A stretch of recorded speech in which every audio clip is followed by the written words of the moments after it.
ঈদের আগের রাতে একটি ইসমে আজম পড়লে মনের সকল আশা পূরণ হবে। ঈদের আগের রাত অর্থাৎ এই রাতে চাঁদ রাত বলা হয়। এই রাতে যদি আপনি একটি দোয়া পড়তে পারেন, আল্লাহ পাক রব্বুল আলমিনের কাছে দোয়া করতে পারেন সঠিকভাবে, আল্লাহ পাক রব্বুল আলমিন আপনার সকল দোয়াগুলো অ্যাকসেপ্ট করে নেবেন, কবুল করে নেবেন। অনেকে আমাদের কাছে ফোন দিয়ে বলে, হুজুর আমাদের দোয়াগুলো কবুল হচ্ছে না, আমাদের দোয়াগুলো আল্লাহর কাছে অ্যাকসেপ্টেড হচ্ছে না। যদি আপনি দোয়া কবুলের সময়গুলোতে দোয়া করতে পারেন, এবং এমন কিছু আমল আছে যেই দোয়া পড়ে দোয়া করলে আল্লাহ তাআলা কবুল করেন, সেটা যদি পড়তে পারেন আল্লাহ তাআলা আপনার দোয়া কবুল করবেন।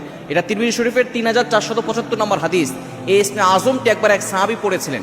নবীজি সাল্লাল্লাহু আলাইহি ওয়াসাল্লাম ওই সাহাবীকে ডাক দিয়ে বললেন, তুমি যে বাক্যগুলো পড়েছো এই বাক্যের ভিতরে ইসমে আজম রয়েছে, এই বাক্য পড়ে আল্লাহর কাছে যে যা চাইবে আল্লাহ তাআলা সেটাই পূরণ করে দিবেন। সুতরাং ঈদের আগের রাতে আমরা অনেকেই গান বাজনা করে, আমরা ঢোল তবলা বাজিয়ে আমরা সময়টাকে নষ্ট করে ফেলি। খবরদার, এটা কখনো করবেন না। আপনি এই সময় ঈদের রাতে, ঈদের আগের রাতে দোয়া করলে দোয়া কবুল হয়। কিছু কিছু রাত আছে, বিশেষ করে শবে বরাতের রাত, শবে কদরের রাত এবং ঈদের রাত, জুমার রাত, এই রাতগুলোতে আল্লাহ তাআলার কাছে দোয়া করলে দোয়া কবুল হয়। আপনি শেষ রাতে, ঈদের আগের রাতের শেষ রাতে তাহাজ্জুদের সময় উঠে 2 রাকাত নফল নামাজ পড়ে একটি দোয়া করবেন ইসমে আজম, আল্লাহুম্মা ইন্নী আসআলুকা বিআন্নী আশহাদু আন্নাকা আনতাল্লাহ লা ইলাহা ইল্লা আনতাল আহাদুস সামাদুল্লাযী লাম ইয়ালিদ ওয়া লাম ইউলাদ ওয়া লাম ইয়াকুল লাহু কুফুয়ান আহাদ।